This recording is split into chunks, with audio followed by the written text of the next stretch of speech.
What's up, guys? Welcome back to another episode. A little different than what I usually post on here.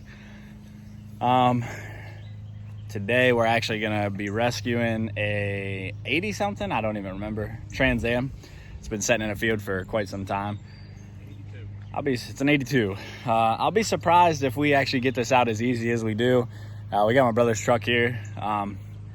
It's pretty buried, but we're gonna try to pull it out with a chain and a strap, and we'll see what happens. So let me go ahead and show you guys what it looks like and where it's at, and we'll go from there. All right, so you guys can see my brother's down there, but anyway, the goal is this thing sunk halfway up to the tires, and it's been here for quite some time, but we're gonna go ahead and try to get this moved a little bit, and then we can drag it up this very overgrown hill.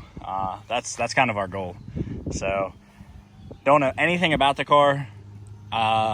Actually got it for free. Absolutely nothing about this car. So we got told and we just went on a hunt for it. And so here we are, but let's try to get this out of here and we'll go over it a little bit more. Doing a very terrible job at recording this, but essentially what we did was we hooked this up to the trailer, hooked it up to the front sway bar, and kept yanking on it, and we got it to move a little bit, but the problem is the steering wheel's locked, all four tires are flat, it's buried in there, and we're pulling in a field. So we got everything working against us right now, but it's slowly moving. All right, guys, so we ended up getting it at the top of the field that we were pulling it out of. We had it hooked to a D-hook here, shredded it completely out of the trailer, so probably had to get this cut out and a new one welded in, which isn't the end of the world, but it's a quick walk through of the car. Like I said, don't know anything about it. Don't even know what motor's in it really. But Trans Am, all blue interior. Says it has, I don't know if that's 99,000 or 199,000, or it's hard to say, but it's got 99 on it, all blue interior. There's a lot of stuff living in this, and about 1 million ants, not even exaggerating. Headliners all down. But all the way back where that tree line is, that's where we pulled it out of. I'm really surprised honestly, I'm surprised we got it up and out of there as easily as we did with only ripping one D-hook out. I can't even, okay. I'm not a girl, but dude, these hatches are insanely heavy. Anyway, kind of the back of it. This thing was probably cool back in its day. Oh. All right, guys, let's get this on the trailer and get it out of here, and I'll give you a full review of the motor and everything. All right, guys, got it on the trailer. We did pop the hood, which I'll show you guys in the video once we get it home. Did pop the hood.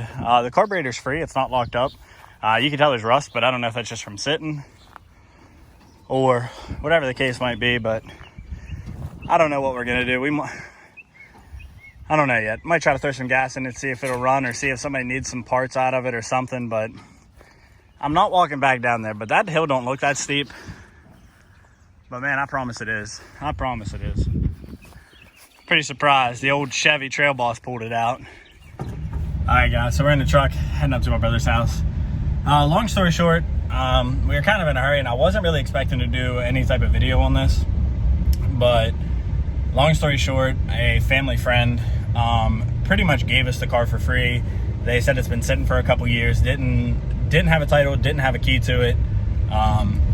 We didn't really ask for it either. Once he kind of told us about it, we just kind of went for it. I didn't know where it was. My brother's already been there once. And wow, when we got there, it was a lot more than I thought. We broke one of our straps. We broke a D-ring on the trailer, all just trying to get it up. But honestly, once we got it out of its original hold that it's been sitting in for the past couple years, it rolled relatively easily. But we'll get it home. I'm not sure if we're gonna mess with it or not. I'm gonna go over a full video of it. We might just go ahead and move on to the next vehicle, get rid of it. But if we don't, and we try to put a little bit in, we'll definitely keep the series going. So I'm still gonna do one last part to this video just to do a full overview to show you guys the engine and everything.